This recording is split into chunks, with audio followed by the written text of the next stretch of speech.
Imagine having your friends come over and your dog's not jumping on them, or you're in the kitchen and they're not running around. This all comes down to place training, and we're gonna go over how to do place training with your dog. Hi, I'm Nicole Ellis. Welcome to Kong Classroom.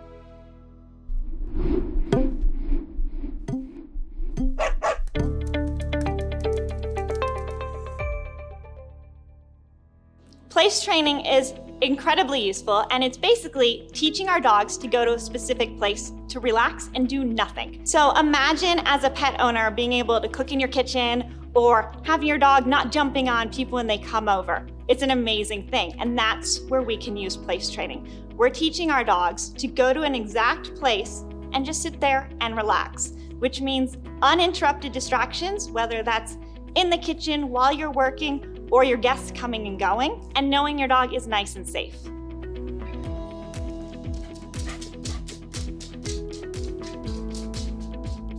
So I often start with an elevated bed or platform. The reason I start with something elevated is it really gives our dogs a place to stay. When they're on the floor, it's super easy to sneak forward, inch forward, and then they're not really staying. So by moving them up, they're away from the crumbs on the ground, smells, distractions, and they're more likely to stay. Best of all, sets them up for success, and that's really what we're going for. We want our pets to succeed. So by doing that, we're giving them the advantage, and it's gonna make it easier for them to stay still. So you're ready to start place training. Step one is gonna be getting your elevated bed, platform, whatever you're using, have your dog and some delicious treats ready, and lure your dog over. And if you notice your dog just happens to go over on their own, go ahead and reward that. And then give them a word to get off. For me, that's okay, could be all done, whatever feels natural to you. The next step, repeat this. Once your dog gets off, call them back over. We can start to give it a word. For my dogs, I use place, you can use go mat, whatever is gonna feel natural.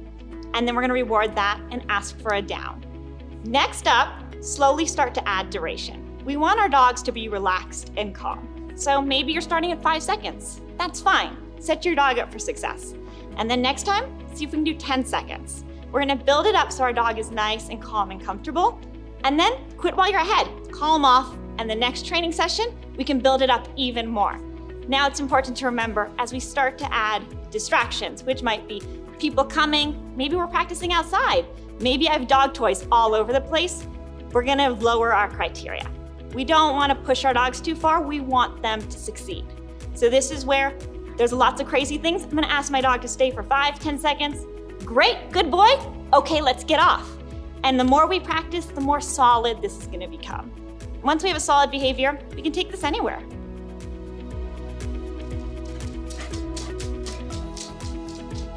My place is often just a flat blanket or a dog bed that rolls up, something small and simple. And I take these on the road with me when I go to hotels, when I'm traveling. It gives my dog somewhere they know they can sit down, they can relax. It gives them a job, but their job is just to relax. And how awesome is that? And then this is also something I use outdoors. I do a lot of outdoor hiking and fun adventures with my dog. So if a dog is coming towards me and there's a rock, a log, I can easily tell my dog, go place. He's gonna hop up there and he knows his job. His job is to not do anything. Pretty good job, but it makes it easy for other dogs to walk by other people. And my dog with his muddy paws hiking isn't gonna be jumping on people. And then when we're ready to go, I give him his release word and off we go. Place training is an amazing thing to teach any dog. And often people are confused that, oh, my dog doesn't know how to relax. And it actually can be a learned behavior. I teach this from young dogs to senior dogs. And it's so important, it allows me to take my dog to a cafe and go relax, and he knows what he's supposed to be doing. And then I can focus, and I know my dog is focusing, and I don't need to worry. And that takes the stress off of both him and I, but allows us to go enjoy outdoor activities and enjoys visitors to come to my house. It's something I use every single day. I'm Nicole Ellis. Thanks for joining us in Kong Classroom.